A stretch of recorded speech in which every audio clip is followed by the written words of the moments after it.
नमस्कार दोस्तों, एक बार फिर से मेरे YouTube चैनल पर आप सबका स्वागत है। आज हम जेएस मिल के लेक्चर नंबर 2 को डिस्कस करने वाले हैं। लेक्चर नंबर 1 में हमने लिबर्टी के बारे में डिस्कस किया। उस वीडियो को काफी अच्छा रिस्पांस मिला। आप उसको देख कर ही आए, तब आपको ये लेक्चर अच्छे से समझ में आएगा। हम इसमें चर्चा करने वाले हैं उनके रिप्रेजेंटेटिव गवर्नमेंट के बारे में, या आपके सिलेबस में ये सब टर्म भी दे रखे हैं, जैसे सफरेज, चेंज इन डेमोक्रेसी। बात एक ही है। सफरेज मतलब वोटिंग राइट्स पर उनका क्या विचार था, वह डेमोक्रेसी में क्या बदलाव लाना चाहते थे। अगर कोई भी क्वेश्चन आए, रिप्रेजेंटेटिव गवर्नमेंट के बारे में पूछा जाए, या वोटिंग राइट में चेंज के बारे में पूछा जाए, या डेमोक्रेसी में चेंज के बारे में पूछा जाए, तो इस लेक्चर में मैं जो बताने वाला हूं, आप वही सब चीजों को अपने आंसर्स में इंक्लूड करेंगे। जो इनका इंट्रोडक्शन था, मैंने लेक्चर नंबर 1 में ही दे दिया था। Introduction is common in each and every answer. आपको इंट्रोडक्शन तो लिखना ही लिखना है। अब हम रिप्रेजेंटेटिव गवर्नमेंट के बारे में चर्चा शुरू करने वाले हैं। रिप्रेजेंटेटिव गवर्नमेंट के बारे में या डेमोक्रेसी के बारे में मिल सबसे पहले इस प्रश्न के साथ शुरुआत करते हैं कि कौन सी सरकार सबसे बेहतर है। इससे पहले मैं थोड़ा सा आपको याद दिला दूं, लेक्चर नंबर 1 में हमने क्या डिस्कस किया था। हमने डिस्कस किया था कि मिल का अल्टीमेट एम था, अल्टीमेट गोल था सेल्फ रियलाइजेशन। और सेल्फ रियलाइजेशन को, आत्मबोध को प्राप्त किया जा सकता है सेल्फ डेवलपमेंट के द्वारा, मतलब डेवलपमेंट ऑफ पर्सनालिटी, अपने व्यक्तित्व का विकास करके। और अपने व्यक्तित्व के विकास करने के लिए हर व्यक्ति को लिबर्टी चाहिए। To develop your personality you need liberty. Without liberty you can't develop your personality, and without the development of the personality you can't achieve self realisation, which is the ultimate aim for any individual in the life according to J.S. Mill। तो यहाँ पे ये चीजों को ध्यान में रखिएगा। कुल मिलाकर जितने भी उनके थ्योरीज होंगे, उसमें उनका अंतिम मकसद यही होगा कि सेल्फ रियलाइजेशन किस प्रकार कोई व्यक्ति प्राप्त करेगा। और सेल्फ रियलाइजेशन के लिए लिबर्टी की तो आवश्यकता होगी ही होगी। तो इसमें भी ये सब कॉन्सेप्ट्स दोबारा आएंगे। तो सबसे पहला तो ये प्रश्न जेएस मिल पूछते हैं कि भाई कौन सी सरकार बेस्ट है, विच गवर्नमेंट इज बेस्ट। अब इसका आंसर वह खुद करते हैं। कहते हैं कि वह सरकार बेस्ट है, वह गवर्नमेंट सबसे अच्छी है जो दो क्राइटेरिया को फुलफिल करती है। सबसे पहला क्राइटेरिया है कि वह सरकार लोगों के हित में काम करे। The government must work in the interest of people. This is the first criteria of a best government.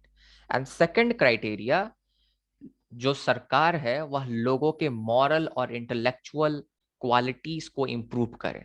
मतलब सरकार ऐसी भी हो जो लोगों के व्यक्तित्व के विकास का काम करे, लोगों का सेल्फ डेवलपमेंट करे। और लोगों का सेल्फ डेवलपमेंट के लिए हमें चाहिए आजादी, लिबर्टी, स्वतंत्रता।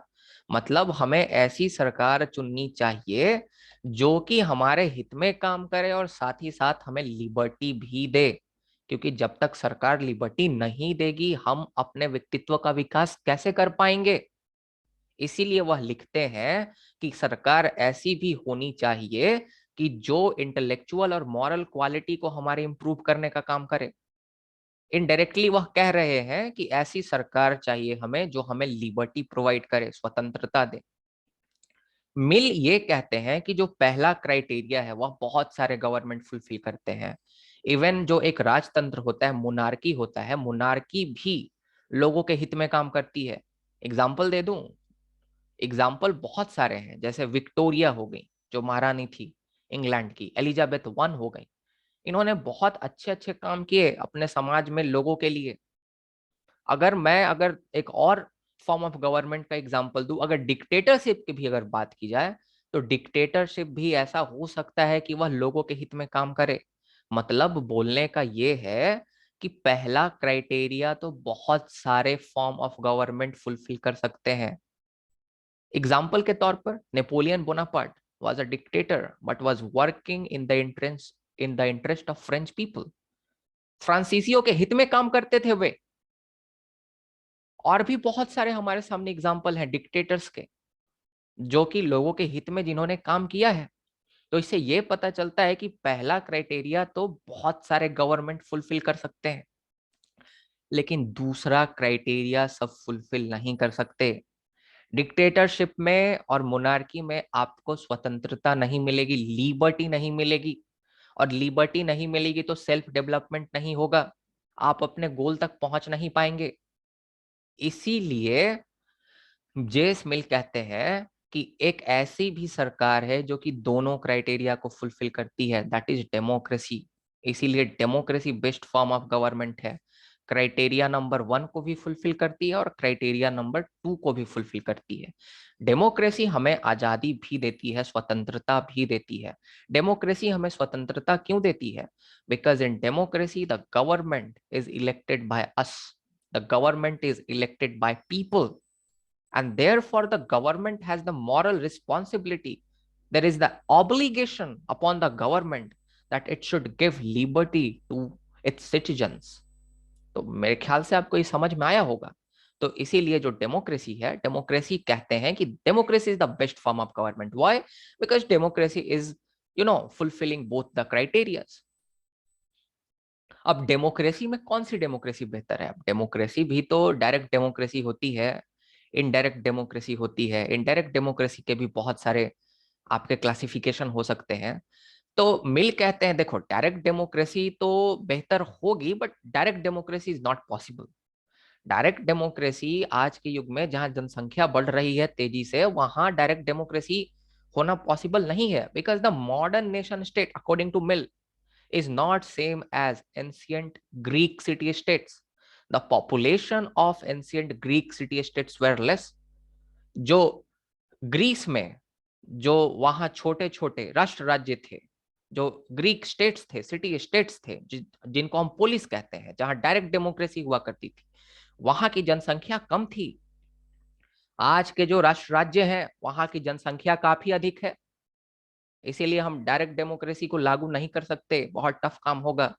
इसीलिए मिल जो है वह रिप्रेजेंटेटिव गवर्नमेंट को प्रमोट करते हैं, रिप्रेजेंटेटिव गवर्नमेंट को या रिप्रेजेंटेटिव डेमोक्रेसी को।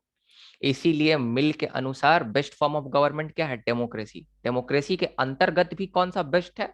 रिप्रेजेंटेटिव डेमोक्रेसी या रिप्रेजेंटेटिव गवर्नमेंट, जिसमें जो जनता होती है अपने प्रतिनिधि को चुनती है, अपने रिप्रेजेंटेटिव को चुनती है, और जो प्रतिनिधि है जनता के हित में काम करता है। तो यहां से हमें ये क्लियर हो गया कि representative government is the best form of government according to J S Mill. Representative government is best.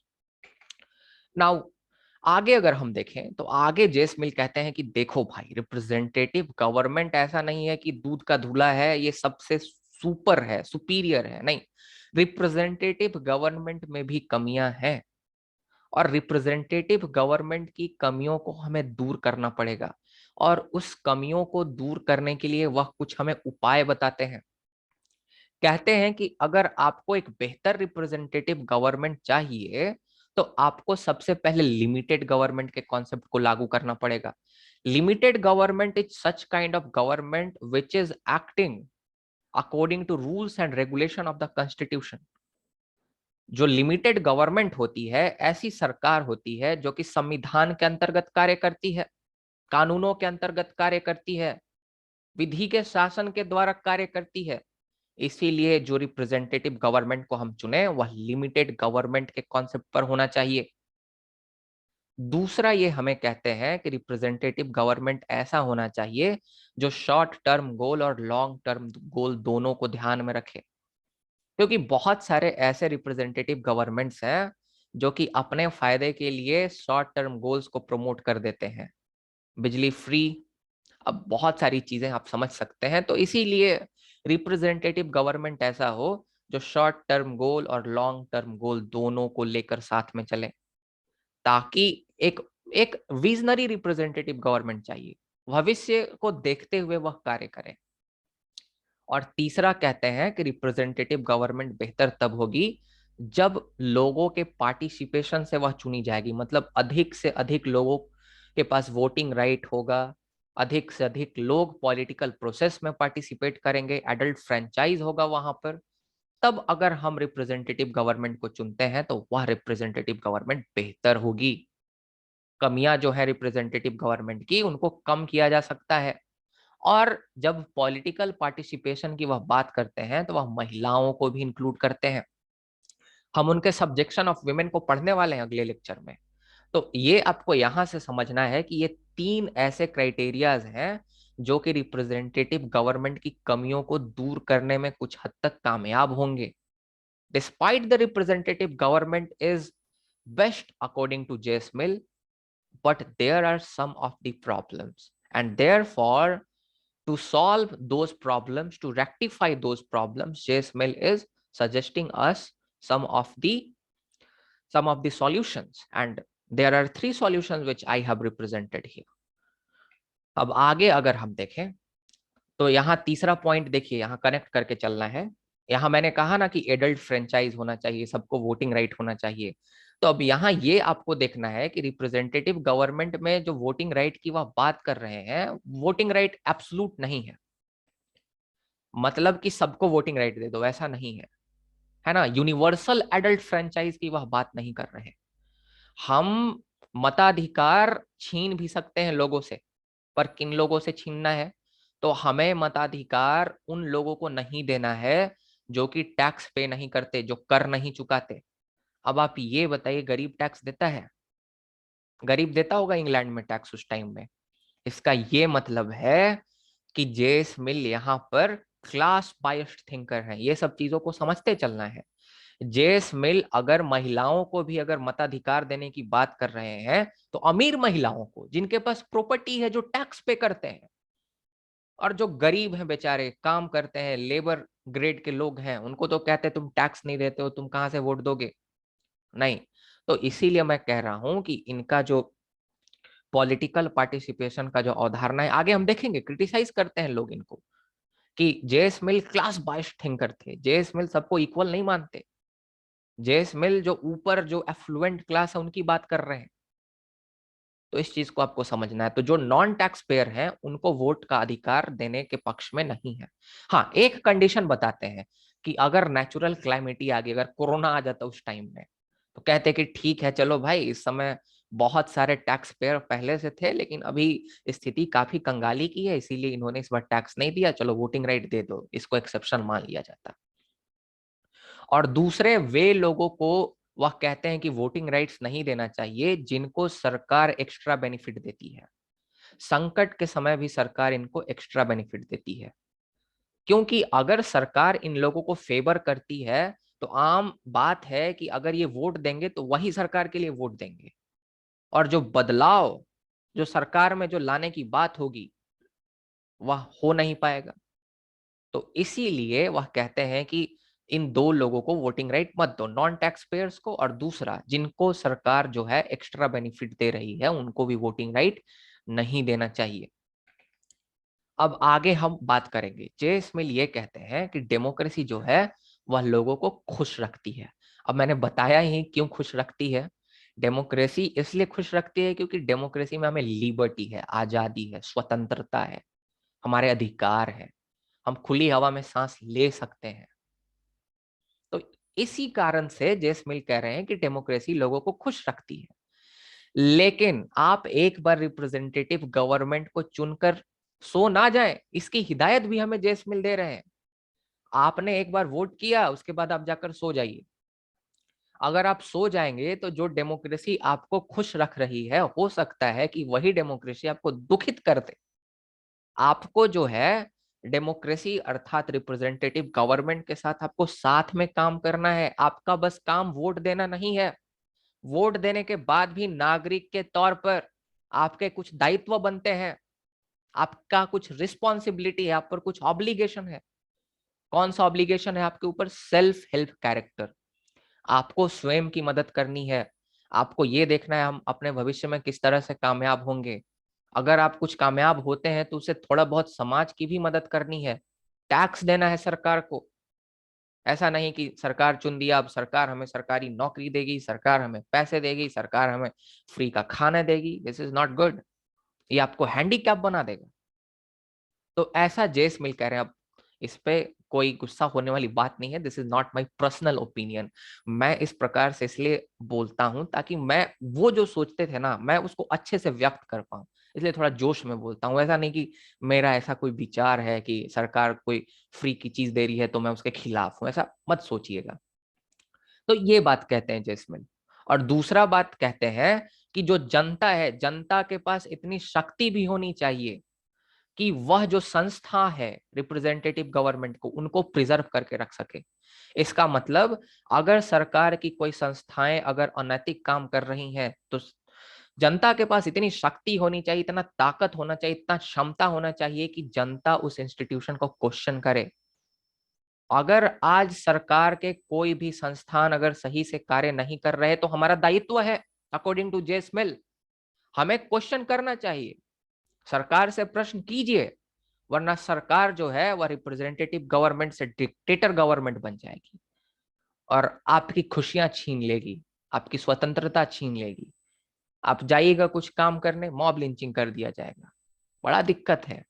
तो इसीलिए ये एबिलिटी तो हमें प्रिजर्व करके रखना ही है, ये अपने तरफ से है, मैं मतलब अपने तरफ से बता रहा हूं आपको। अब आगे, changes in democracy and suffrage. अब क्या क्या बदलाव होना चाहिए डेमोक्रेसी में और वोटिंग पैटर्न में, ये चीज को समझिए। सबसे पहले जेस मिल कहते हैं कि देखो भाई, हमें प्रोपोर्शनल रिप्रेजेंटेशन से सरकार चुननी चाहिए। जो रिप्रेजेंटेटिव गवर्नमेंट बनेगी, जो रिप्रेजेंटेटिव डेमोक्रेसी हम स्थापित करेंगे, उसे प्रोपोर्शनल रिप्रेजेंटेशन से चुनेंगे। हमारे इंडिया में क्या चलता है, first past the post system. जिसको सभी सबसे अधिक जो वोट आते हैं वह जीत जाता है। मान लीजिए कि 10 लोग हैं, 2 3 4 5, 5 ही लोग मान के चलते हैं, थोड़ा एग्जाम्पल छोटा मान लीजिए 100 लोग की जनसंख्या, मान लीजिए पूरे देश में 100 लोगों की जनसंख्या है। एक कंस्टिट्यूएंसी में, पूरे देश में नहीं, एक कंस्टिट्यूएंसी में एक सीट पर 100 लोगों की जनसंख्या, 5 लोग खड़े हुए हैं। अब ये जो 100 लोग हैं इसमें से 10 लोग इसको वोट करते हैं, 20 लोग इसको वोट करते हैं, हो गया 30, 15 लोग इसको वोट करते हैं, 5 लोग इसको वोट करते हैं, कितना हो गया, 30 हो गया, और 30 और 20 50 हो गया। और मान लेते हैं कि इसको, अब इसको करते हैं 25 लोग वोट, तो 25 लोग अगर वोट करते हैं तो 70 हो गया है ना, और इसको करते हैं 30 लोग वोट। अब हमारे अनुसार, इस सिस्टम के अनुसार, first past the post system के अनुसार, जिसको 30 वोट मिला वह जीत गया। अब अगर हम ऐसे कहें कि इसको सबसे ज्यादा वोट आए हैं तो वो सही है, वो एक तरह से सही है, पर ऐसे भी तो कह सकते हैं कि ये जो व्यक्ति था इसे सिर्फ और सिर्फ 100% में से 30% लोगों ने ही पसंद किया। बाकी के जो 70% लोग थे किसी और को चुनना चाहते थे, मतलब इसके साथ तो नहीं ही थे। तो इन 70% लोगों का क्या, इन 70% लोगों का जो विचार है, जो इनका विल है, वह किस प्रकार से सरकार में आएगा। तो यही खामी है फर्स्ट पास्ट द पोस्ट की। जो माइनॉरिटी है ना, माइनॉरिटी को बड़ा प्रॉब्लम होता है, माइनॉरिटी रिप्रेजेंट नहीं हो पाता। आज की जो सरकार है, जो भी गवर्नमेंट है, उसको मात्र 33 से 35% सीटें मिलती हैं, सॉरी वोट्स मिलती हैं, पर सीटें कितनी मिलती हैं, 50% से अधिक मिलती हैं। मतलब 35% लोग ही 50% से ज्यादा सीटें दिला दे रहे हैं। ये खामी है फर्स्ट पास्ट द पोस्ट की। कुछ ऐसे कम्युनिटीज हैं हमारे भारत में जिनकी जनसंख्या 19% है, लेकिन क्या उनको पार्लियामेंट में 19% सीट भी है क्या, बिल्कुल नहीं है। है ऐसी कुछ कम्युनिटी जिनका 5% जनसंख्या है, 6% जनसंख्या है, लेकिन उनको उतना प्रोपोर्शन में, उतना परसेंटेज में सीट नहीं है पार्लियामेंट में, देखिएगा लोकसभा में। तो ये खामी है फर्स्ट पास्ट द पोस्ट का। और इससे होता है टायरनी ऑफ मेजोरिटी, जो कि इस थिंकर ने दिया था। अब इसका प्रोनाउंसिएशन जो है, मैं जैसे करते आ रहा हूं, मैं आपको बता दे रहा हूं। इसको मैं पढ़ता हूं डी कोवाइल, ठीक है, इसको मैं पढ़ता हूं डी टोकवाइल। ये इसका थोड़ा प्रोनाउंसिएशन का मेरा प्रॉब्लम है, देखिए इसको कैसे प्रोनाउंस करेंगे। तो ये जो थिंकर थे ये कंटेम्पररी थे, ये थिंकर बहुत इंटरेस्टिंग थिंकर है, आपको इनको पढ़ना चाहिए, बहुत अच्छा इनका विचार है। तो ये जेस मिल के कंटेम्पररी थे, उसी टाइम के थिंकर थे। इन्होंने कॉन्सेप्ट दिया टायरनी ऑफ मेजोरिटी का, कि अगर माइनॉरिटी का रिप्रेजेंटेशन सही में नहीं होगा तो मेजोरिटी उसको दबा देगी। मेजोरिटी जो चाहेगी वही कार्य करेगी, क्योंकि वह उसको कानून बनाना है, और कानून तो first past the post system से आसानी से वही लोग बनाएंगे, उनके लोग हैं गवर्नमेंट में। तो इनसे प्रभावित होकर मिल ने प्रोपोर्शनल रिप्रेजेंटेशन की बात कही।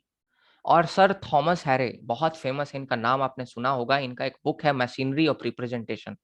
इसमें इन्होंने प्रोपोर्शनल रिप्रेजेंटेशन के मेथड को सबसे पहली बार हमारे सामने रखा। तो ये जो प्रोपोर्शनल रिप्रेजेंटेशन है, इसे जेस मिल ने खुद से डिस्कवर नहीं किया है, इन्वेंट नहीं किया है, पर इसके सपोर्टर जरूर हैं। सर थॉमस हैरे जो है मशीनरी ऑफ रिप्रेजेंटेशन में हमें प्रोपोर्शनल रिप्रेजेंटेशन के बारे में बताते हैं। अब प्रोपोर्शनल रिप्रेजेंटेशन होता क्या है? तो प्रोपोर्शनल रिप्रेजेंटेशन एक ऐसा मेथड है इलेक्शन का, चुनाव की एक ऐसी पद्धति है जिसमें लोगों की जितनी जनसंख्या है उसके हिसाब से, उसके प्रोपोर्शन में उनको सीट्स मिलता है लेजिस्लेचर में, विधानसभा या लोकसभा में। तो इसीलिए उनकी जितनी जनसंख्या है उनको उतना उनको प्रतिनिधित्व मिलता है। तो ये इसका फायदा है, पर इसका घाटा भी है। देखिए, प्रोपोर्शनल रिप्रेजेंटेशन में एक बहुत बड़ी लेक्चर है मेरी, 20-25 मिनट की, यहाँ डिस्कस करूंगा, टाइम लग जाएगा। डिस्क्रिप्शन बॉक्स में लिंक दे रहा हूँ। 1.5-2 साल पहले बनाया था जब यूट्यूब चैनल शुरू किया था, वहां जाकर देख लीजिए। इसका यही प्रॉब्लम है कि स्टेबल गवर्नमेंट नहीं बनता, एब्सोल्यूट मेजोरिटी को अचीव करना बड़ा मुश्किल होता है। तो आपने पहला चीज समझा, ये क्या चेंज चाहते हैं डेमोक्रेसी में? ये प्रोपोर्शनल रिप्रेजेंटेशन को जो है वह लाना चाहते हैं। दूसरा है pluralist system of voting. Pluralist system of voting जो है, इसके अनुसार हर एक व्यक्ति को एक वोट नहीं मिलना चाहिए। जो व्यक्ति ज्यादा पढ़ा लिखा है, अगर वह एक वोट देता है तो उसका ज्यादा वैल्यू होना चाहिए। Proportional representation is against the concept of one man one vote one value. ये कहता है कि अगर एक व्यक्ति है, ज्यादा पढ़ा लिखा है, तो इसका जो वोट होगा, इसका वोट को तुम एक मत गिनो, इसका वोट को तुम, इसका वैल्यू दो गिनो। यहाँ पे मैं आपको समझा रहा हूं। तो जो प्लूरलिस्ट सिस्टम है, इसका मानना है कि जनरल लेबर और स्किल्ड लेबर में हम क्लासिफिकेशन कर सकते हैं, हम उनको बांट सकते हैं। क्योंकि स्किल्ड लेबर ज्यादा पढ़ी लिखी है, इसीलिए उन्हें हमें ज्यादा वोट देना चाहिए as compare to general labour. General labour को आप मात्र एक मत दें, लेकिन जो स्किल्ड लेबर है या जो पढ़े लिखे व्यक्ति हैं, फॉर एग्जाम्पल जे स्मिल कहते हैं कि जो गवर्नमेंट ऑफिशियल्स और ग्रेजुएट्स हैं उनको 2 वोट्स मिलना चाहिए। अगर मैं एक ग्रेजुएट हूं, मैंने अगर जाकर वहां बटन प्रेस किया, उस समय बटन नहीं होता था ईवीएम सिस्टम का, मैं बता रहा हूँ ईवीएम मशीन का, अगर मैंने बटन प्रेस किया तो मेरा जो एक वोट है, मैंने एक बार बटन प्रेस किया, उसको 2 काउंट किया जाएगा। ऐसा गवर्नमेंट ऑफिशियल और ग्रेजुएट्स के साथ करना चाहिए। ज्यादा पढ़े लिखे हैं, उनको आइडिया है कि कौन सा व्यक्ति ज्यादा बेहतर होगा, कौन सा व्यक्ति सरकार में आएगा तो बेहतर ढंग से काम कर पाएगा। और जिनमें एक्स्ट्रा ऑर्डिनरी एबिलिटी है, जैसे हमारे एपीजे अब्दुल कलाम साहब थे, बहुत बड़े साइंटिस्ट थे, आज भी हमारे यहाँ बहुत बड़े बड़े साइंटिस्ट हैं। अगर पास्ट में देखें तो एल्बर्ट आइंस्टाइन का भी एग्जाम्पल ले लीजिए। तो जो एक्स्ट्रा ऑर्डिनरी एबिलिटी वाले लोग हैं, बहुत ज्यादा पढ़े लिखे, बहुत एक्स्ट्रा ऑर्डिनरी, उनको 5 वोट देना चाहिए। We should give them 5 votes. अगर वह एक बार बटन दाबें तो अगर दबाएं तो उसको 5 काउंट कीजिए, इस प्रकार से कहते हैं। तो जो प्लूरलिस्ट सिस्टम है, अगर आप देखिएगा, this is against the value of equality, this is against the concept of one person one vote one value. इस पर इनको क्रिटिसाइज भी किया जाएगा, पर जे स्मिल यही कहते हैं कि प्लूरलिस्ट सिस्टम ही लाना चाहिए। और एक तरह से देखा जाए तो सही भी है, क्योंकि गरीबों को बहलाकर फुसलाकर सरकार जो है वोट ले लेती है, या नेता वोट ले लेते हैं अल्कोहल पिलाकर, पैसे देकर। पर जो पढ़े लिखे लोग हैं, जिनका सच में इंटेलेक्ट डेवलप है, वह ऐसा नहीं करते, पैसा भी ले लेते हैं, वोट भी नहीं देते हैं। आगे जो है यह कहते हैं कि हमें ओपन बैलेट सिस्टम को जो है उसको प्रमोट करना चाहिए। ओपन बैलेट सिस्टम ऐसा सिस्टम होता है जहां अगर आप किसी एक कैंडिडेट को वोट दीजिएगा तो पूरे दुनिया को पता लग जाएगा कि आपने किसको वोट दिया है। आज अगर आप जाकर चुनाव में वोट डालते हैं, मतदान करते हैं, तो आप किसी को पता नहीं लगता। आप चाहें, अगर आपकी मर्जी है, आप किसी को बताएं, ना चाहें तो आप ना बताएं, आपकी मर्जी पर डिपेंड कर रहा है। आपको कोई नहीं बोलेगा नहीं नहीं बताओ किसको वोट दिए थे, नहीं बताते हैं, दिस इज योर राइट, आप सिक्रेसी मेंटेन कर सकते हैं। पर मिल के अनुसार ये सिस्टम ठीक नहीं है, ओपन बैलेट सिस्टम रहना चाहिए। ओपन बैलेट सिस्टम इसलिए रहना चाहिए, पहले लेक्चर से रिलेट कीजिए, क्योंकि ओपन बैलेट सिस्टम होगा ना तो ये पता चलेगा कि एक व्यक्ति ने किसको वोट दिया। अब वोट दिया तो ये भी पता चलेगा कि उस व्यक्ति ने मुझे क्यों नहीं वोट दिया। अगर मैं चुनाव में खड़ा हूं तो मुझे अपनी कमियां पता लगेंगी, साथ ही साथ उस व्यक्ति का माइंडसेट भी पता लगेगा हमें। और इस तरह से एक टॉलरेंट सोसाइटी क्रिएट होगा जहां लोग एक दूसरे की आलोचना कर सकते हैं।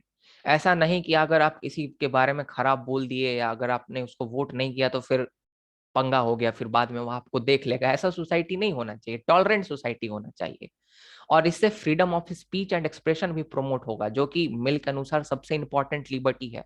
तो लिबर्टी को आगे प्रमोट करने के लिए, एक टॉलरेंट सोसाइटी को बनाने के लिए वह ओपन बैलेट सिस्टम को प्रमोट करते हैं। अब दूसरी ये भी बात है ओपन बैलेट सिस्टम से कि इससे जो रेस के नाम पर वोट होता है या फिर तमाम अलग अलग चीजों के नाम पर, कोई धर्म के नाम पर वोट दे रहा है, कोई रेस के नाम पर, भारत में फॉर एग्जांपल जाति के नाम पर वोट दे रहा है, तो ये सब चीजें कम हो जाएंगी। क्योंकि अगर आप पूछेंगे कि भाई किसको वोट दिया, तो आपको तो पता है आपने इसको क्यों वोट दिया, तो वह शर्म से वोट नहीं देगा कि मैं क्या बोलूं, मैंने जाति के नाम पर उसको वोट दे दिया। वह हमेशा एक बेहतर लोगों को वोट देगा, क्योंकि उसको थोड़ा लाज शर्म हया है उसके आंखों में। समाज के सामने समाज क्या बोलेगी कि आज मैं जातिवादी हूँ, आज भी मैं धर्म के नाम पर वोट देता हूँ, मैं विकास के नाम पे वोट नहीं देता। तो इसीलिए ओपन वैलेट सिस्टम को प्रमोट करते हैं। पर ओपन वैलेट सिस्टम का एक खराबी भी है। ओपन वैलेट सिस्टम का खराबी ये है, मान लो आपने जिसको वोट नहीं दिया, तो उसको तो पता चला लेकिन गलती से वो जीत गया, और वो मान लो बंदा टॉलरेंट नहीं है, तो फिर अगर वह सत्ता में आता है तो फिर आपके खिलाफ काम करेगा, बदले की राजनीति करेगा, जिसको हम वेंडेटा पॉलिटिक्स कहते हैं। बहुत सारा जगह ऐसा होता भी है हमारे यहाँ झारखंड में। I am from Ranchi. हमारे यहाँ झारखंड में क्या होता है कि देखिए, पोलिंग बूथ होता है, तो जो पोलिंग बूथ होता है वहां पे प्रॉब्लम क्या है कि जिस दिन मतगणना होता है, वोटिंग काउंटिंग होता है वोट्स का, तो उस दिन अलग अलग बूथ से जो है ईवीएम मशीन का पेटी लाया जाता है। अब वहां पर तो एक प्रतिनिधि बैठा हुआ है, सभी जो वहां चुनाव में खड़ा हुए थे उनका एक एक आदमी रहता है वहां पर जहाँ काउंटिंग बूथ होता है वहां पे। तो एग्जाम्पल के तौर पर ये एरिया नंबर 1 है, ये एरिया नंबर 2 है, ये एरिया नंबर 3 है। तो एरिया नंबर 1 से अगर यहाँ से आता है जो ईवीएम मशीन, तो इसमें से पता चलता है अच्छा इस व्यक्ति ने नंबर 2 को वोट किया, मान लो बी आदमी को वोट किया, इसको वोट किया बहुत ज्यादा। ए गुस्सा में, अच्छा ये 1 नंबर एरिया में रहने वाले लोग बी को वोट करते हैं, इस प्रखंड वाले, इस ब्लॉक वाले, ठीक है। ए के दिमाग में ये बात बैठा है। अब 2 नंबर जो एरिया था, 2 नंबर ब्लॉक मान लो आप, या प्रखंड जिसको हम लोग कहते हैं, यहाँ से जो ईवीएम मशीन है उससे पता चला कि अच्छा ए को ज्यादा वोट मिला इससे, तो बी ने इस बात को दिमाग में बिठा लिया, और उसके बाद 3 से थर्ड से वोट मिला और उसमें से ए जीत गया। अब ए को तो पता है कि ये एरिया नंबर 1 वाले जो लोग हैं ना, ये मुझे वोट ही नहीं करते, ये तो दूसरे को वोट करते हैं, तो ये जो है ना ये अब डिस्क्रिमिनेट करेगा। ये जो ए नंबर वाला व्यक्ति है ना, ये हमेशा कोशिश करेगा कि हम इसको खुश रखें, 2 वाले को, क्योंकि यहाँ से हमको वोट मिल रहा है, 3 वाले को भी खुश रखें, और इसको पूरी तरह से छोड़ देगा, कहेगा नहीं वो उसकी जात का था, इसकी जात का था, मेरे जात का नहीं था। बहुत सारा प्रॉब्लम होता है। और यही जब हमारा जब बैलेट जब चलता था, बैलेट सिस्टम हमारा जब चलता था, जिसमें हम लोग मुहर लगाते थे पर्ची पर, तो सारे बैलेट एक साथ लाकर एक जगह उसको उड़ेल दिया जाता था, इकट्ठा हो जाते थे, तब उसको काउंट किया जाता था। तो पता ही नहीं चलता था कौन बैलेट कहाँ से आया, कैसे आया। तो ये जो वेंडेटा पॉलिटिक्स था ना, उस समय नहीं था।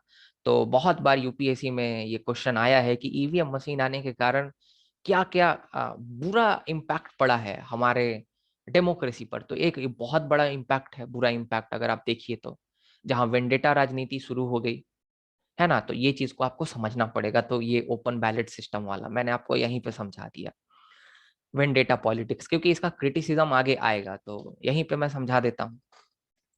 अब जेस मिल ये भी कहते हैं कि हमें हमेशा मोरल पर्सन के लिए वोट करना चाहिए, ऐसे व्यक्ति के लिए जो कि ईमानदार है, जो कि विकास की बात करता है। ऐसा व्यक्ति नहीं जो धर्म के नाम पर और जाति के नाम पर वोट मांग रहा है, उनके सेंस में रेस के नाम पर अगर कोई वोट मांग रहा है, तो वैसे व्यक्ति को वोट नहीं करना चाहिए। हमें एक मॉरल पर्सन को वोट करना चाहिए। अब फॉर एग्जाम्पल अरविंद केजरीवाल, अब वो तो मुझे मॉरल पर्सन लगते हैं। अब आपकी क्या इसमें मनोस्थिति है मैं नहीं जानता, बट मुझे वह अच्छे लगते हैं अरविंद केजरीवाल, राइट। तो वो मतलब उस टाइप के व्यक्ति के लिए वोट करना चाहिए हमें।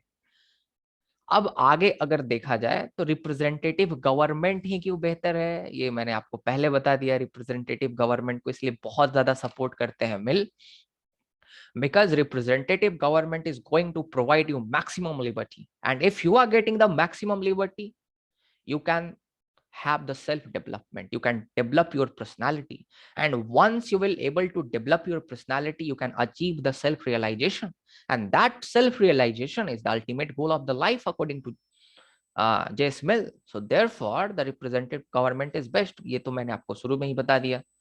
अब क्रिटिसिज्म, क्रिटिसिज्म में वेफर नाम के एक थिंकर हैं, ये मिल को कहते हैं रिलक्टेंट डेमोक्रेट। अब रिलक्टेंट डेमोक्रेट का मतलब होता है कि भाई मिल को सही मायनों में डेमोक्रेसी भी पसंद नहीं थी। अब हमने इतना सारा पढ़ा तो समझ में आ ही गया। रिलक्टेंट डेमोक्रेट इसलिए इनको कहा जाता है क्योंकि इनका मानना था कि डेमोक्रेसी में भी बहुत सारी कमियां हैं, डेमोक्रेसी भी बुरा ही है, डेमोक्रेसी भी अच्छा नहीं है। पर आपने ये कहावत सुना है, अंधा में काना राजा।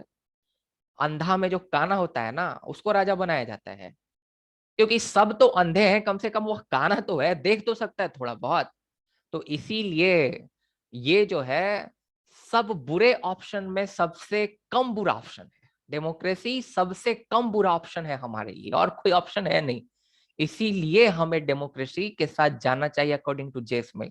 तो इसीलिए इनको रिलक्टेंट डेमोक्रेट बोला जाता है। He was not the champion of democracy. Champion मतलब ऐसा नहीं कि बहुत ज्यादा प्रमोट करते थे उसको, बेचारे के पास कोई ऑप्शन नहीं था। अब क्या किया जाए, इसी को रखना पड़ेगा हमारे पास। अब ये सब मैंने आपको समझा दिया है। प्रोपोर्शनल रिप्रेजेंटेशन में स्टेबल गवर्नमेंट बनाना काफी मुश्किल है। Pluralist voting system against the equality है। One man one vote one value, it is against this principle. Open ballot system से वेंडेटा पॉलिटिक्स का जन्म होता है, बदले की राजनीति।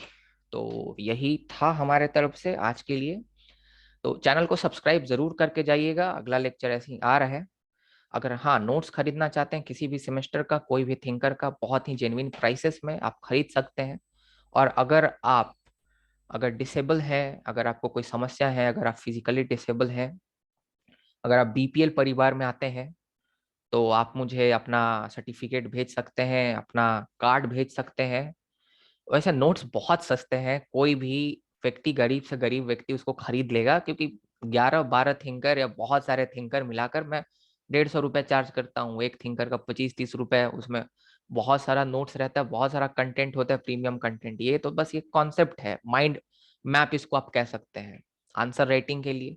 लेकिन अगर हाँ फिर भी अगर आपको प्रॉब्लम है तो मैं उसमें 50 रुपये तक के नोट्स आपको ऐसे फ्री में दे दूंगा। पर अपना आप आइडेंटिटी कार्ड दिखाएंगे, मुझे व्हाट्सएप में भेजेंगे, और मुझे अपना वो डिसेबल वाला, क्योंकि देखिए मैं भी गरीब हूँ, मैं भी बहुत ज्यादा अमीर आदमी नहीं हूँ। गरीब in the sense I am actually alone who is earning. 26 साल की उम्र में बहुत सारा बर्डन, बाल झड़ गए हैं, घर में बीमारियां, पैसा बिल्कुल नहीं बचता, हमेशा कर्ज में ही रहता हूँ। पर हाँ दिल बड़ा है, शिक्षा के क्षेत्र में काम करना चाहता हूँ। और बिल्कुल अगर आप गरीब हैं तो मैं समझता हूँ कैसा लगता है गरीब होना, मैं झेल रहा हूँ खुद। अगर मैं सब चीज मैं कमाता काम भर हूँ, मेरी सैलरी अच्छी है, सब अच्छा है, बट एक पैसे भी नहीं बचते, सब बीमारी में खर्च होता है, मेरे मम्मी पापा बीमार रहते हैं। और 26 साल की उम्र में ना, 26 साल की उम्र में बच्चे पिता के पैसे से ना यूपीएससी करते हैं, है ना। और मैं सबको खिला रहा हूँ कमा कर, बहुत अच्छी लाइफ दे रहा हूँ, बहुत अच्छी लाइफ। तो ये अपने आप में बहुत बड़ी बात है। So I am also belonging to a middle class family, even lower middle class family, but I know that what is the pain of being poor, so therefore I am here to help you all. आप honestly आप मुझे अपना दुख दर्द बताएं, मुझसे जितना मदद हो पाएगा मैं करूंगा। 50 रुपए तक की तो मदद जरूर करूंगा, कि अगर आप बीपीएल से हैं, अगर बिलो पॉवर्टी लाइन आते हैं, या फिर आप डिसेबल हैं, बिल्कुल बिल्कुल मैं आपके साथ हूँ। पर मेरी भी आजीविका है, मैं उसके खिलाफ नहीं जा सकता। I hope you will understand, you will subscribe. Thank you so much.